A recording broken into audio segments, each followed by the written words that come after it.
আসসালামু আলাইকুম প্রিয় বন্ধুরা। আমি এখন বিশ্বকবি রবীন্দ্রনাথ ঠাকুরের শিলাদাহের কুঠিবাড়িতে আছি। এখানে কিছুটা অংশ ঘুরে দেখাবো। সবটুকু দেখাতে গেলে তো ভিডিওটা অনেক বড় হয়ে যাবে, তাই সামান্য কিছু শেয়ার করছি।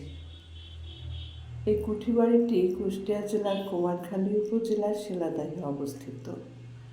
কথিত আছে বিশ্বকবি রবীন্দ্রনাথ ঠাকুর এখানে এই কুঠিবাড়িতে আসতেন তার জমিদারি দেখাশোনা করার জন্য। এখানে এসে তিনি অনেক কবিতা, গান, গল্প রচনা করেছেন, যা বিশ্বকবির কাছে, বিশ্ববাসীর কাছে বিখ্যাত হয়ে আছে। রবীন্দ্রনাথ ঠাকুর এই কুঠিবাড়িটি অনেক ভালোবেসে, অনেক যত্নে তিনি রাখতেন।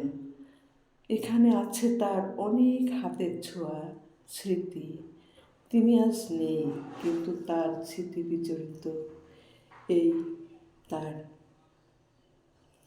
অনেক সাধনার একটি কুঠিবাড়ি। এই কুঠিবাড়িতে আসলে তার কথা মনে পড়ে যায়। তিনি ছিলেন মহান কবি, বিশ্বকবি, আমাদের কবি।